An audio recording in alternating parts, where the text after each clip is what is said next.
Oh, the most painful airplane deaths, man. Check it out. The 20-minute incident. It was supposed to be an How ordinary y'all flight doing from New today, York to man? Dallas. Almost New Instead, Year's, man. it turned into one of the most horrifying mid-air tragedies in U.S. aviation history. On I'm a April little 17, tired, but I still had to get a 2018, video a out. You woman would know that, board a bro. Boeing 737 carrying 149 people to take a trip back to her home in Albuquerque, New Mexico. On Southwest Airlines, passengers aren't assigned specific seats. They simply just band together in groups and pick any seat that's available. The only one left for the woman was a seat in row 14 on the left side of the plane next to a window. After making herself comfortable in her new spot, something unexpected would happen. After the plane took off, it spontaneously suffered a catastrophic engine failure at 32,000 feet.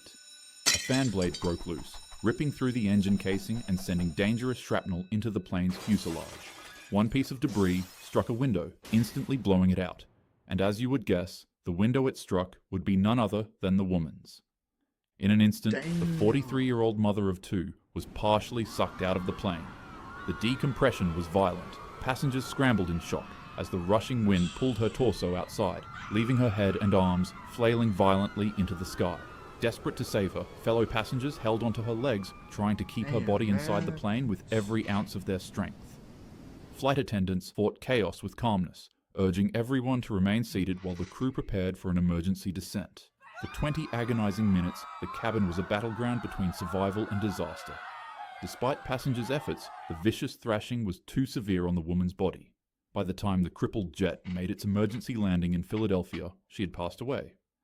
Times like these revealed just how fragile safety can be at 30,000 feet in the air, and how a single shattered pane of glass can mean the difference between a peaceful ride to your destination and pure tragedy. The photo incident. It was a desperate escape. A young boy longed for adventure, for freedom beyond the confines of his home in Sydney, Australia. On February 21st, 1970, he slipped past security at the Sydney airport and crawled into the wheel well of a DC-8 jet that was headed for Tokyo. He thought he'd hidden himself safely away and that he was ready to be carried across the world. But stowaway flights carry a fatal flaw. Moments after takeoff, the landing gear began to retract. While the plane was flying, the wheel well doors opened, and the boy was suddenly exposed to the rushing sky. With no warning, he tumbled out, plummeting 200 feet to the ground, with his body slamming into the earth as horrified witnesses looked on. In a tragic twist, a photographer testing out a new camera lens wanted to give the device a try. He thought to himself, what's more breathtaking to photograph than a plane on the verge of takeoff? As he positioned himself and his new camera lens to take a photo of the plane flying, he would accidentally and unknowingly captured the boy's final fall. This incident imagine dealing with that.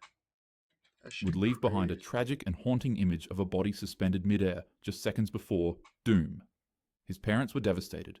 Reports show that in response to him running away, they would travel with him overseas to satisfy his adventurous spirit.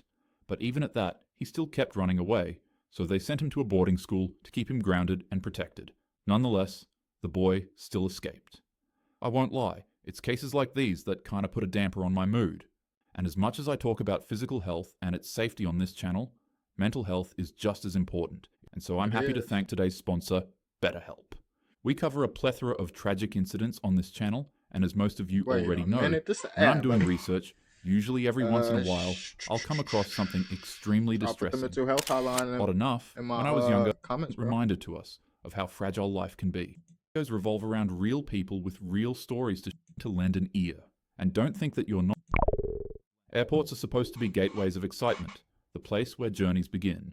But for one man at the Milan Malpensa airport, the runway became a place of unimaginable shock. In July 2023, a 35-year-old ground worker and father of two would slip past security and break onto the runway. The man didn't have any tickets and wasn't a plane passenger of any sort, so staff and security alike would tackle him down to the ground. However, upon breaking free from their grasps, he would begin climbing onto the side of the Airbus. As the plane began slowly powering up and got ready to take off, its sudden movement caused the man to fall off. Without a second to waste, the man would jump back up and run to the other side of the plane to climb on top of it again. However, as he was crossing the left side, the jet's ginormous engine would violently suck the man inside. What the fuck? Engine's blades are razor sharp and spin thousands of times per minute. Not to mention that the deeper you go inside of it, the hotter it gets. The man instantly was blended into a red mess. His remains were unrecognizable, and the only things that were assumed to be left behind were pieces of bone, tissue, and shredded clothing. Witnesses like the aircraft marshal said the force was so sudden and violent that there was absolutely no chance of escape. He'd go on to say that one moment, as the marshal, he was guiding the plane into position. The next moment, he sees the powerful vacuum of the engine ripping a man from the ground and dragging his body into its spinning blades. The sound was deafening. Passengers on board watched in shock, realizing what had just happened. Authorities later confirmed that the man passed away instantly. Colleagues described him as cheerful, hardworking, and devoted to his family. But his passing was a chilling reminder of the brutal physics at play in aviation. One simple misstep of being too close to an active engine can erase a life in seconds, or maybe even quicker. The Ghost Plane Incident. On the morning of August 14, Rest in peace, that 2005, guy, bro. I'm what lost began as a for words. routine flight from Cyprus to Athens turned into one of the eeriest tragedies in aviation history. A Boeing 737 carrying 121 people climbed into the skies. But just minutes after takeoff, something was terribly wrong. The cabin pressurization system had been left in manual mode during pre-flight checks. As the aircraft ascended, oxygen levels dropped. Slowly, everyone on board began to lose consciousness. Passengers slumped in their seats. The pilots collapsed at the controls. And as for the plane, it became eerily silent on the inside and kept on flying at 34,000 feet in the sky on autopilot. For 2 hours, the plane would continuously fly in a circle above Athens. A massive aircraft, full of unconscious souls, drifting with no one in command.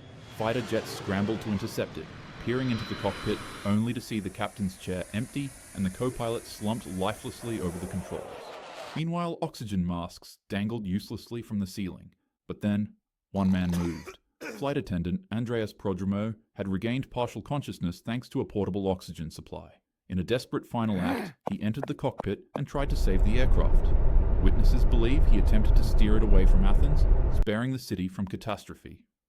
At 12:04, nearly 3 hours after takeoff, the plane eventually ran out of fuel. Despite the man's efforts to try to land it properly away from the city, the Boeing plunged into a hillside near Grammatico in Greece, leaving nobody on board to survive its crash.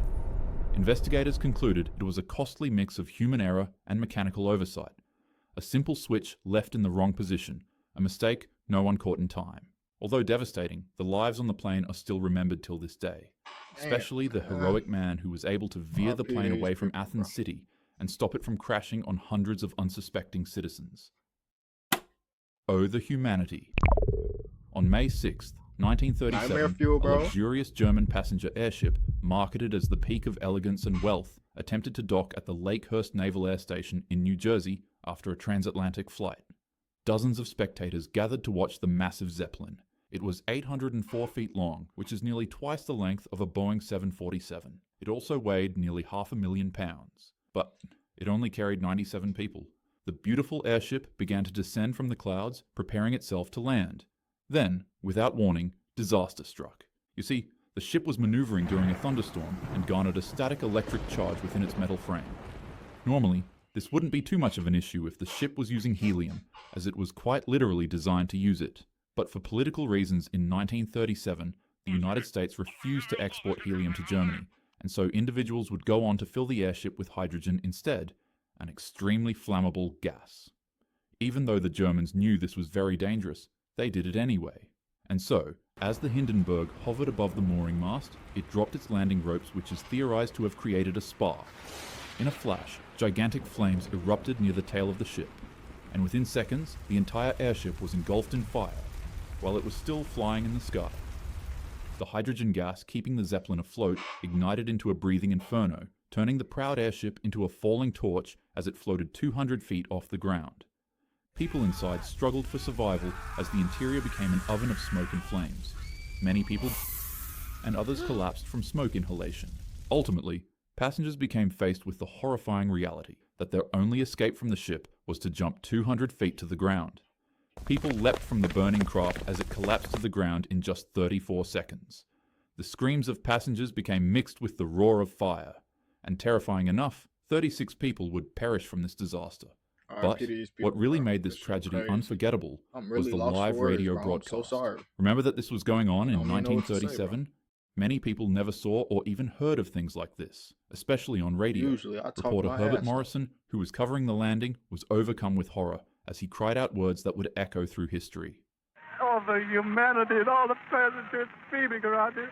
I don't do it. I can't talk to people. Oh, the humanity, a phrase that became synonymous with the disaster, leaving many others to shout the same thing whenever witnessing another tragedy unfold. The Hindenburg is a haunting reminder of how quickly human ambition can be consumed by flame and political strife. In terms of recent politics in the US, a lot has been going on, but don't let violence scare you and don't let strife divide you. Love your neighbor as you would love yourself and treat others how you wish to be treated. Keep your head up always, and as usual, have a happy day. Hey, bro, that was a sad-ass video, bro. I ain't gonna lie, bro. I was lost for words, bro. I'm so sorry, bro. Usually, I'm talking my ass off. I know what to say. I don't know, bro. I don't know. RIP to all these people, bro. For real. Walking Dead episode 2 tomorrow, bro. Yeah. Check it out.